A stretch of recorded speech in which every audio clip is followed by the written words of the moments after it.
Episode की शुरुआत में हम देखते हैं कि रोंगर की मम रोंगर को तैयार करने के लिए आई थी। तो रोंगर कहती है, मम क्या हुआ है? तो रोंगर की मम कहती है कि तुम्हें पता नहीं है, तुम्हारे फादर ने आज बैंक्वेट अरेंज किया है। तो रोंगर कहती है, बैंक्वेट? मैं नहीं आने वाली। तो रोंगर की मम कहती है, तुम्हें आना होगा। तो वो मान जाती है। फिर वो वहाँ से चले जाती हैं। तो रोंगर कहती है कि बैंक्वेट अचानक से, और वो समझ जाती है कि आज उसके लिए ब्लाइंड डेट अरेंज की गई है। फिर रोंगर भी पूरी तैयारी के साथ बैंक्वेट में बैठती है। बैंक्वेट में आया हुआ लड़का उसे ही घूर रहा होता है।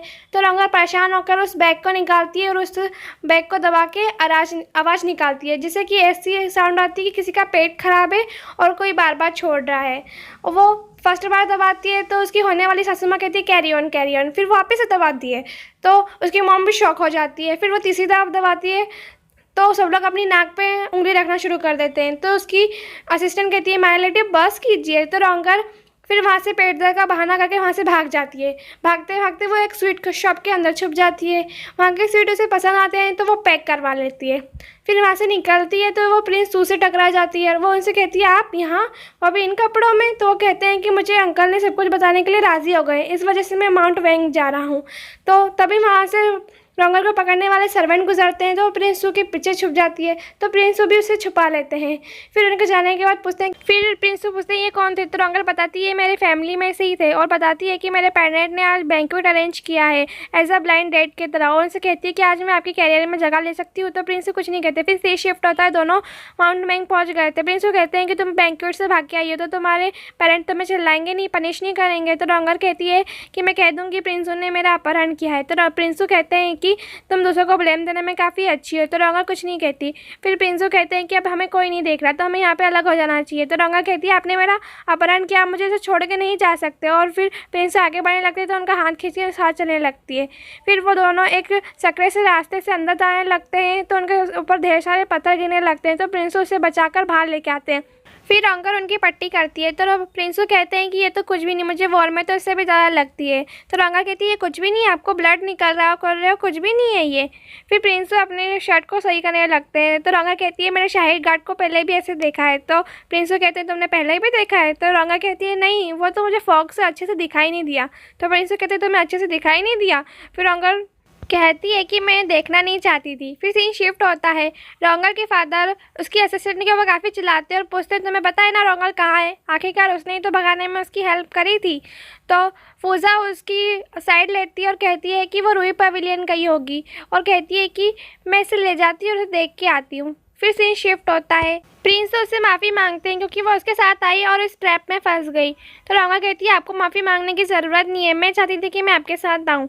और कहती है कि हमें यहाँ से बाहर निकलने का देखना चाहिए। फिर वो इधर उधर रास्ता ढूंढने लगते हैं तो उन्हें रास्ता नहीं मिलता। तो रोंगर कहती है, काश मेरे पास पंख होते।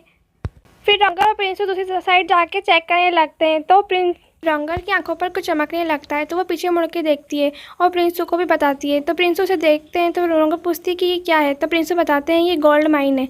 तो रोंगर पूछती है, गोल्ड माइन? फिर रोंगर के पेट से आवाज़ें आने लगती है। फिर वो खाना खाने बैठ जाती है।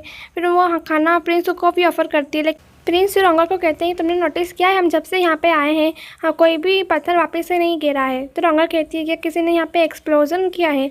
तो प्रिंस कहते हैं कि मेरे अंकल ने सही कहा था कि तुम यहाँ पे आ जाओगे तो तुम्हें सब कुछ पता चल जाएगा। तो रोंगर कहती है, जब तुम्हारे अंकल को सब कुछ पता था तो उन्हें यहाँ पे खुदाई करवानी चाहिए थी, उन्हें ऐसा बताने की क्या ज़रूरत थी? तो प्रिंस कहते हैं कि खुदाई कराना इतना आसान नहीं होता, ये कंट्री को बिलोंग करते हैं तो वहाँ यहाँ इसके लिए उन्हें परमिशन लेनी पड़ती। तो रोंगर कहती है, लोग पैसों के लिए क्या क्या नहीं करते। प्रिंस रोंगर से कहते हैं, मैं इस बात पे पूरा क्लियर हूँ कि मेरे अंकल स्वाभिमानी इंसान हैं, वो कभी भी अपने स्वार्थ के लिए कोई काम नहीं करेंगे। और कहते हैं कि सब भूल जाओ, यहाँ से बाहर निकलने के बारे में सोचो। सीन शिफ्ट होता है। रोंगर की बड़ी बहन लियू रूही के पास रोंगर को पूछती है, लेकिन उन्हें तो कुछ पता ही नहीं था। वो भी शॉक हो जाती हैं। रोंगर की बड़ी बहन भी शॉक हो जाती है कि वो यहाँ नहीं तो कहाँ है। तो लियू रूही कहती है कि मैं जियोबा ज्यूको को बोलती हूँ कि वो उसे ढूंढे। दूसरी तरफ प्रिंसेस प्रिंस सू से मिलने के लिए आई थी, जिसे रोकने के लिए मिस्टर गे और लिटिल मार्किस बहुत कोशिशें करते हैं, लेकिन वो उनके ऊपर भड़क जाती है। तो इससे परेशान होकर लिटिल मार्किस उन्हें बता देता है कि प्रिंस सू मिसिंग है। तो ये सुन के तो वो इतना गुस्सा करती है कि वो लिटिल मार्किस के कान ही फाड़ देती है। तो मिस्टर के कहते हैं कि आप धीरे बोलिए, ये सीक्रेट है, और फिर उन्हें अंदर लेके जाते हैं। दूसरी तरफ प्रिंस रॉन्गर को बताते हैं कि वैसे ही हो रहा है जैसे मैंने मास्टर ने उन्हें कहा था कि मैं राजधानी वापस आऊँगा तो चारों तरफ से अपने दुश्मनों से घिर जाऊँगा। तो रॉन्गर कहती है आपको पता था कि यहाँ पे आपके सब दुश्मन है, तो आपको यहाँ आना ही नहीं चाहिए था, आपको वहीं रह के अपनी सेफ लाइफ जीनी चाहिए थी। तो प्रिंसू कहते हैं तुम कितनी सेल्फिश हो। तो रॉन्गर कहती है मैं सेल्फिश हूँ। तो प्रिंसू रॉन्गर से कहते हैं कि तुमने ही तो कहा था कि मैं यंग एज में मर जाऊंगा। इसे सुनकर तो रॉन्गर को गुस्सा आता है और वह कहती है जब मैं सीरियस होती तब तो आप मेरी बात का विश्वास नहीं करते हो, और जब मैं ड्रंक थी तो आप मेरी नॉनसेंस का विश्वास कर रहे हो। कहती है कि मैंने क्लियरली कहा था कि आप लॉन्ग लाइफ जियोगे, और कहती है कि आप मुझे अपना फॉर्चून टेलर समझते हो। तो कहती है कि मैं आपका फॉर्चून बताती हूँ, और वह कहती है कि आप हेवन से यानी कि स्वर्ग से आए हो लोगों की मदद करने के लिए। तो प्रिंस ये सुन के काफ़ी खुश हो जाते हैं और कहते हैं तो मैं एक बात में सही थी कि मैं एक जीनेक्स हूँ यानी कि मनुष्य, और उनके पास की बातें बताने लगते हैं। वो बताते हैं कि मैं छोटा था तो मुझे पंडितों ने बताया था कि मैं एक मनुष्य हूँ। बाद में मेरी मम काफ़ी ज़्यादा बीमार हो गई थी तो मेरे फादर ने मुझे मंदिर में प्रार्थना करने के लिए भेज दिया। तभी मैंने कैंडल को नीचे गिरा दिया और वहाँ सद्दूर आग लग गई। फिर मेरे फादर ने सोचा कि मेरी मनुष्यता का उपयोग करके अपने दुश्मनों से लड़ा जाए, तो मुझे बॉर्डर पे भेज दिया गया था। तो रॉन्गर कहती है 3 साल की उम्र में आपको बॉर्डर पे जाना पड़ा। और प्रिंसू कहते हैं कि मैं सच में एक जीनेक्स हूँ, और कहते हैं मैं इन हाथों से किसी को भी नहीं सुन सकता। तो इस दुख भरी बातों को सुनकर रॉन्गर को काफ़ी ज़्यादा बुरा लगता है, और वो कहती है कि जब मैं हुई थी तो मेरे फादर का प्रमोशन हुआ था और फिर मेरी मॉम ने मेरे छोटे भाई को जन्म दिया था, इसका मतलब मैं एक अच्छा फॉर्चून लेके आई हूँ ना। तो प्रिंसू हाँ कहते हैं। वो ऐसे ही कहते हैं कि रॉन्गर उनके हाथ के अपना हाथ तक देती है और कहती है कि मेरा अपना अच्छा फॉर्चून आपके साथ शेयर करूंगी, फिर आप ऐसे नहीं रहोगे। प्रिंसू भी ये देख के शॉक हो जाते हैं और उसका हाथ पकड़ लेते हैं। दूसरी तरफ जियोबा और जियोक्यू आके लियू रुई को बताते हैं कि रॉन्गर को किसी यंग मास्टर के साथ एक कैरेज में बाहर राजधानी से जाते हुए देखा गया है, और वो इस कैरेज की फ़ोटो भी बताते हैं। तो लियू रुई कहती है कि तुम माउंट बैंक जाके चेक करो, फिर उन दोनों को वहाँ से भेज देती है। फिर फूजा को कहती है कि तुम घर जाके ये बता दो कि रॉन्गर यहीं पर ही है। दूसरी तरफ प्रिंसू का असिस्टेंट आता है तो मिस्टर के पूछते तुम प्रिंसू के साथ नहीं है, तो वो नहीं करता और कहता है कि वो उन्होंने कहा था कि वो शाम तक वापस आ जाएंगे, अगर नहीं आते तो उनका स्टडी डेस्क जाके चेक किया जाए। फिर वो सब चेक करने जाते हैं। दूसरी तरफ प्रिंसू आग जलाते हैं ठंड से बचने के लिए, लेकिन रॉन्गर सो रही होती तो प्रिंसू जाके उसे अपना कोट पहनाते हैं। तो रॉन्गर कहती है आप इंजर्ड हो ना, तो प्रिंसू कहते हैं मैं ठीक हूँ। तो रॉन्गर कहती है हम हाफ हाफ शेयर कर लेते हैं। फिर प्रिंसू कहते हैं कि सुबह सूरज उगने से पहले उठ जाना है, तो रॉन्गर कहती है कि आप मुझे उठा देना।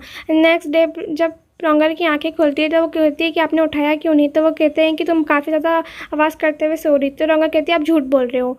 फिर बाहर से पत्थरों के गिरने की आवाज़ें आती तो वो बाहर जाते हैं। उनका असिस्टेंट प्रिंसू का नाम लेता है तो वो कहते हैं तुम रुको हम आ रहे हैं। फिर वो सब बाहर आते हैं जहाँ पे प्रिंसेस प्रिंसू का इंतज़ार कर रही होती है। प्रिंसू के आते ही वो उनकी केयर करने लगती है और रॉन्गर से पूछती है यहाँ पे क्या हुआ था, तुम यहाँ पे क्या कर रही हो, तुम यहाँ पे कैसे पहुँची। तो वो उसके ऊपर ढेर सारे सवालों की बौछार कर देती है और प्रिंसू की केयर करती है। फिर फूजा भी वहाँ पे आ जाती है तो रॉन्गर अपनी बड़ी बहन को देख के काफ़ी खुश होती है, उसके गले लग जाती है और वो पूछती है कि तुम रात भर से यहाँ पे क्या कर रही थी। तो प्रिंसेस कहती है मैं भी यही पूछ रही हूँ। प्रिंसेस कहती है कैसा लगा रात भर एक लड़के के साथ बिताकर। तो सब लोग उसे चिल्लाते हैं, प्रिंसू भी उसे इंटरप्ट करते हैं, लेकिन प्रिंसेस किसी की नहीं सुनती। तो रॉन्गर को गुस्सा आता है, वो कहती है मुझे आपको एक्सप्लेनेशन देने की ज़रूरत नहीं है कि प्रिंसू और मेरे बीच में क्या है।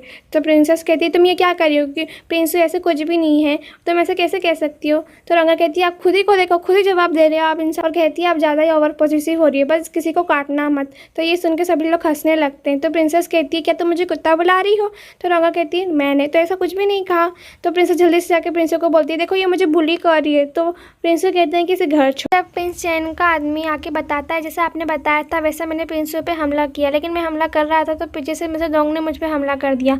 मैं दूसरा एक्सप्लोजन करने जा ही रहा था कि तब तक वहाँ से प्रिंसू चले ही गए। फिर वो कहते हैं कि तुम यहाँ से चले जाओ। फिर प्रिंस चैंग मिस्टर डोंग को चिल्लाते हैं और कहते हैं आप ऐसे क्यों हो। तो मिस्टर डोंग कहते हैं जो गोल्ड माइन तुम सबसे छुपा रहे थे अब वो राजा तक पहुँच जाएगा। प्रिंस चैंग कहते हैं इतने बड़े गोल्ड माइन की गलती का ठिकरा कौन अपने सर पे लेगा।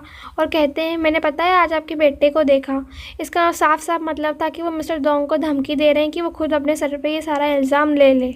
उसी तरह प्रिंसू का असिस्टेंट और मिस्टर की आके बताते हैं कि मिस्टर डोंग उनके घर पे नहीं है और ना ही उनका बेटा उनके घर पे है। तो फिर असिस्टेंट को बताता है कि मैंने बटलर से पूछा तो उन्होंने बताया कि वो राजधानी के घर गए हैं। तो प्रिंसू कहते हैं कि तुम राजधानी के घर जाके चेक करो।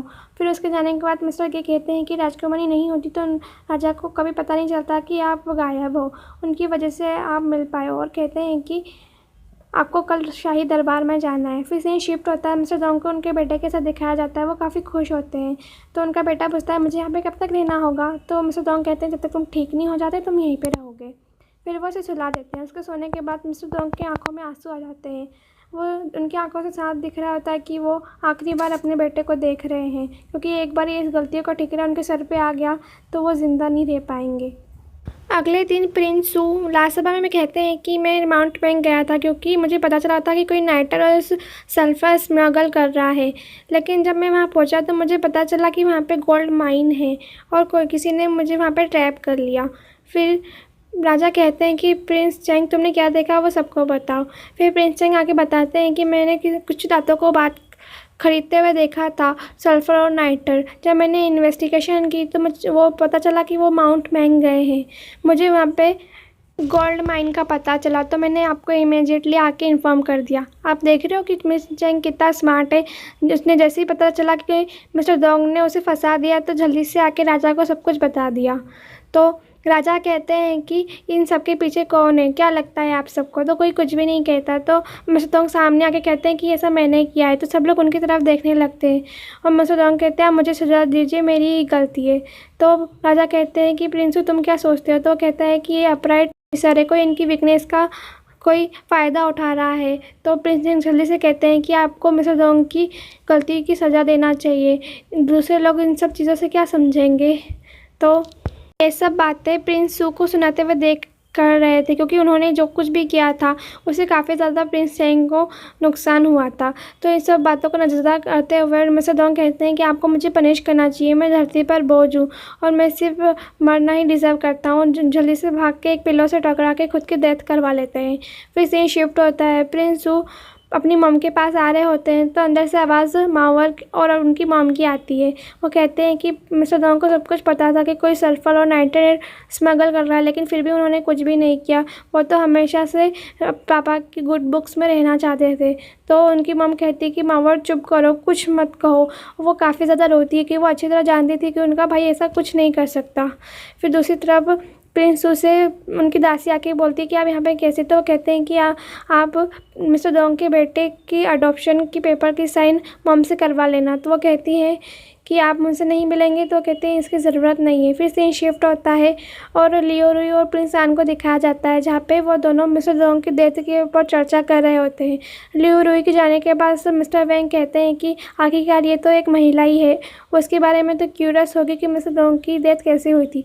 और कहता है कि रुई पवेलियन एक टोकन से चलता है, अगर हमें वो टोकन मिल जाए तो रुई पवेलियन हमारे इशारों पर चलेगा। तो प्रिंस आन कहते हैं फिलहाल के लिए तो यही हमारे लिए खुशखबरी। इसी के साथ ये एपिसोड यहीं ख़त्म होता है। आपको आने वाले एपिसोड के लिए ज़्यादा देर की इंतज़ार करने की ज़रूरत नहीं होगी, मैं कल तक पोस्ट करने की कोशिश करूँगी। Thank you so much for watching, please subscribe the my channel.